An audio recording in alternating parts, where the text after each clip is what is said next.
sonda e conhece os nossos corações. Não desista de fazer planos. Tem um plano de casar, de abrir uma empresa, tem um plano de construir filhos, ter um lar, um negócio. Faça planos, conceda ele ao Senhor, que só assim você será bem sucedido. Mas entenda e tenha um coração humilde, assim como Davi entendia que Deus sempre foi com ele. O fato de ele ter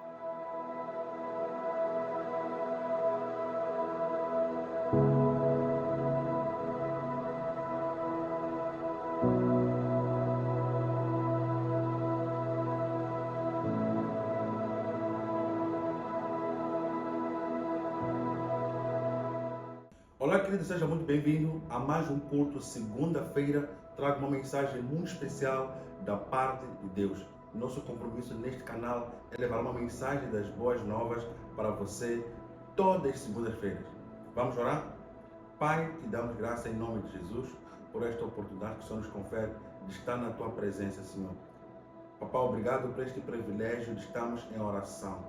Obrigado por este privilégio de ouvir a tua mensagem, Senhor.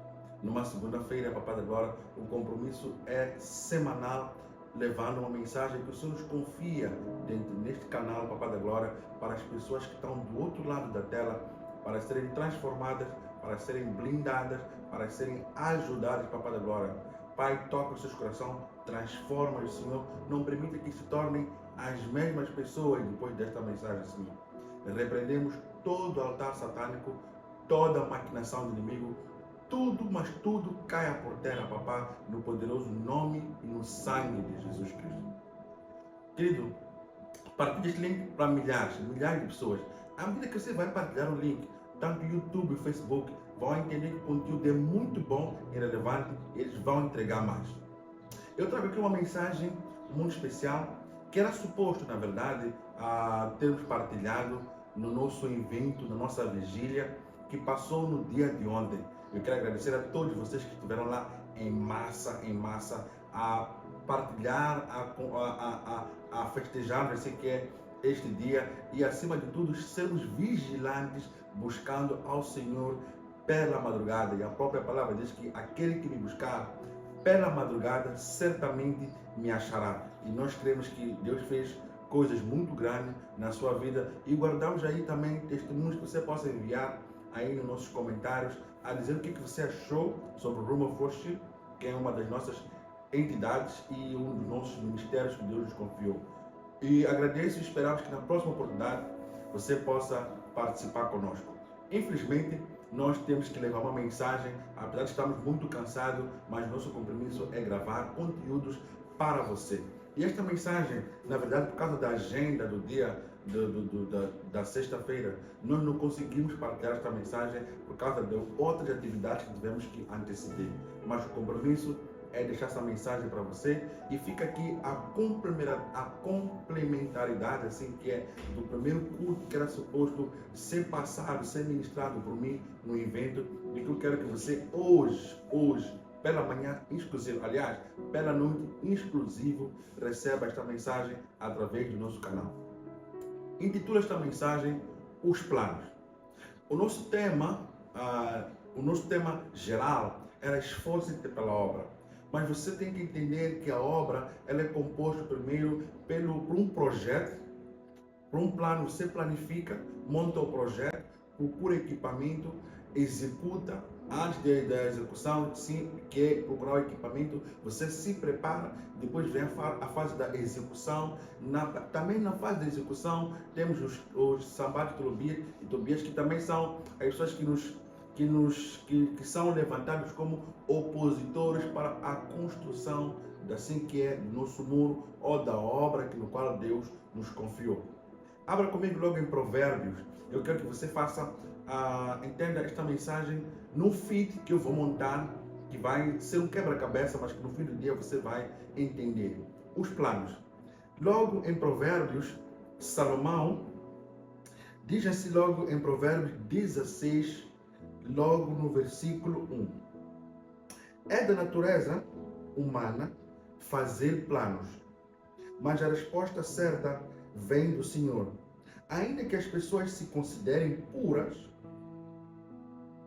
O Senhor examina as intenções de cada um.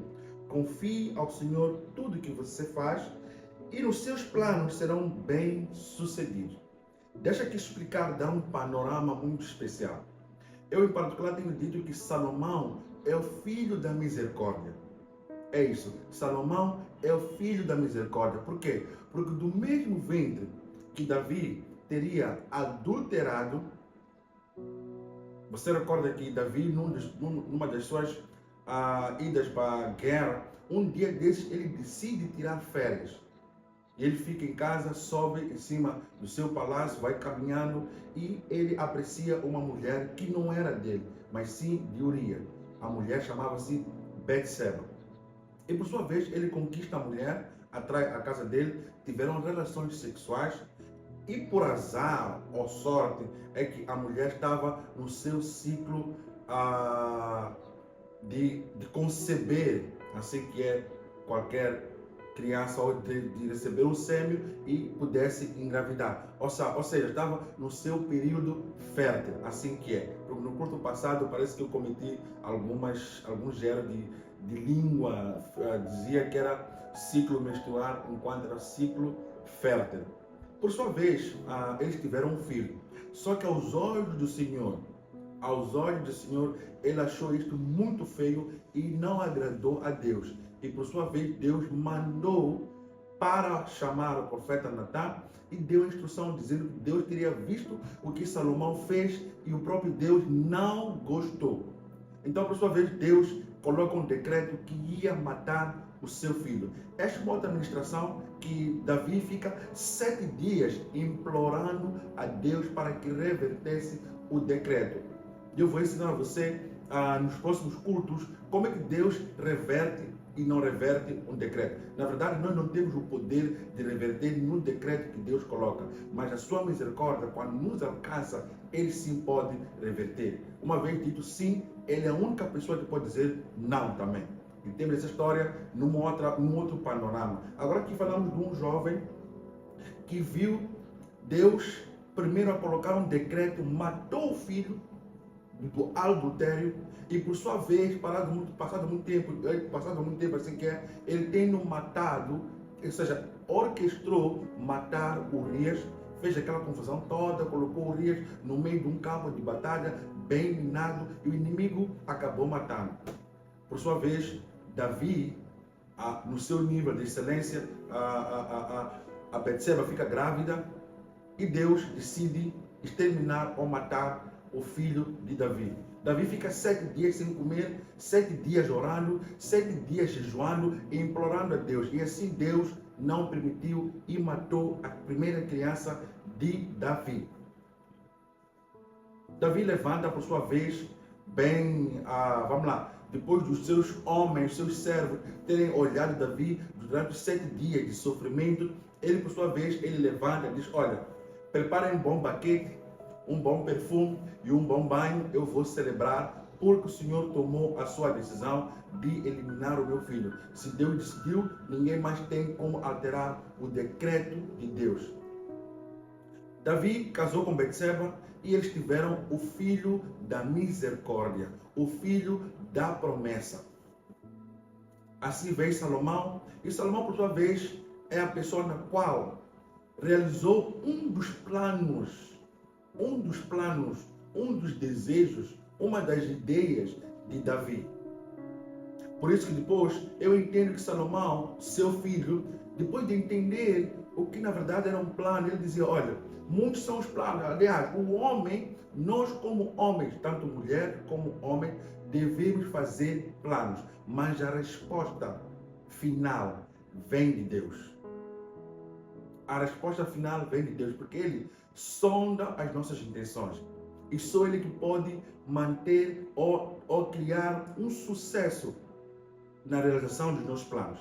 Mas vamos entender por que Davi, ele sustenta essa passagem. Voltamos para a 1 de Crônicas, logo no versículo, ou no capítulo 17. Crônicas, versículo 17, 1 de Crônicas.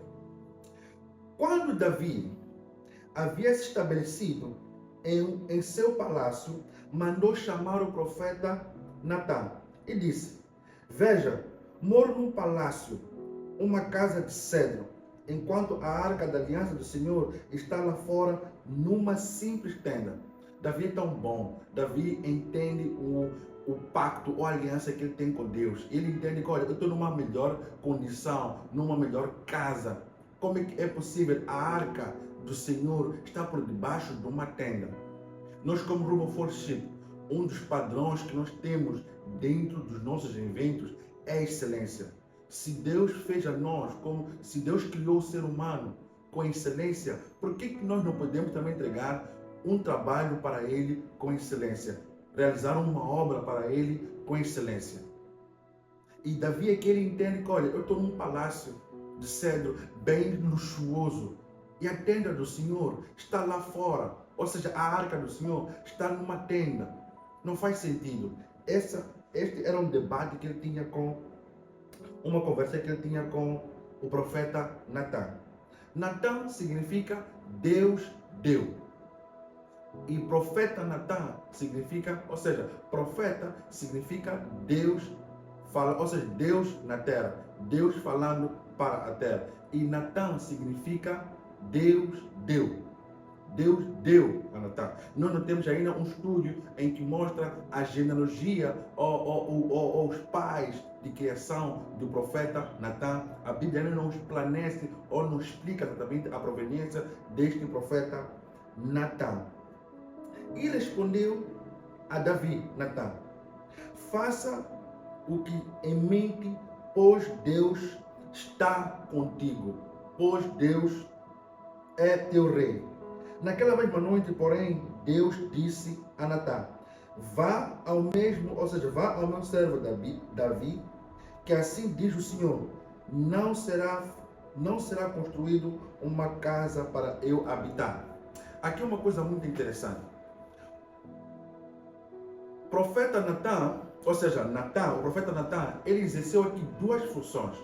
Primeiro, ele exerceu o seu trabalho, a sua função como conselheiro. Por que eu digo isso?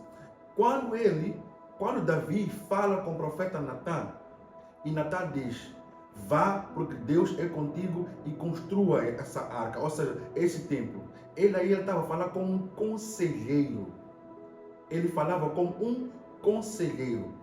Mas quando Natã vai pela noite, Deus o visita e Deus diz: agora vá, fala com o servo Davi. E quando Natã volta para falar com Davi com humildade, Natã era especialista em falar com Davi com humildade e sabedoria.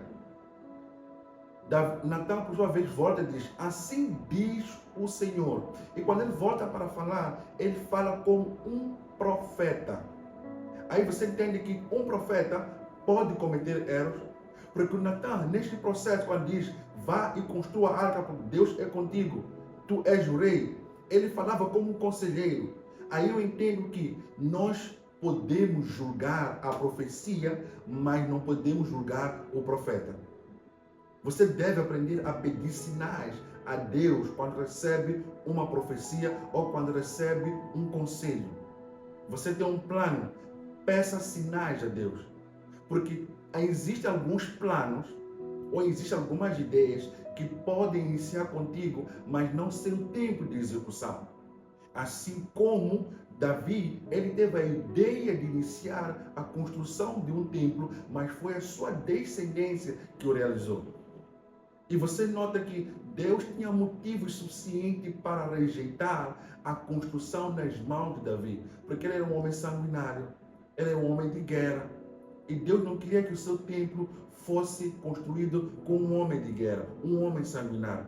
Por isso que ele preferiu que do mesmo sêmen, da mesma descendência, fosse continuidade da ideia, ou do sonho, ou do plano de Davi para o seu filho.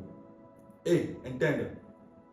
Existem algumas ideias que você vai ter, mas que não vão ser cumpridas por causa do tempo. Só Deus conhece o tempo certo para todas as coisas. Só Deus sabe a hora certa para todas as coisas. Porém, nós como seres humanos devemos submeter os nossos planos a Deus, porque só Ele sonda e conhece os nossos corações. Não desista de fazer planos. Tem um plano de casar, de abrir uma empresa, tem um plano de construir filhos, ter um lar, um negócio. Faça planos, conceda ele ao Senhor, que só assim você será bem sucedido. Mas entenda e tenha um coração humilde, assim como Davi entendia que Deus sempre foi com ele. O fato de ele ter rejeitado a construção da ideia do templo para com ele, não que não amasse. E porque ele a ama, permitiu que a descendência dele, a origem dele, ou seja, a próxima, a linhagem dele, continuasse com seu plano. Eu entendo que às vezes Cis pode não estar no nível perfeito que eu gostava que tivesse. Mas a minha ideia, o meu sonho, a minha realização, os meus planos é que os meus filhos, todos eles, mas todos eles, subam ao altar e sirvam ao Senhor. Eu e a minha casa serviremos ao Senhor. Este que é meu plano e declaro também sobre a tua vida. Desejo paz e prosperidade e lhe vejo numa próxima oportunidade, se assim Deus o quiser. Tchau!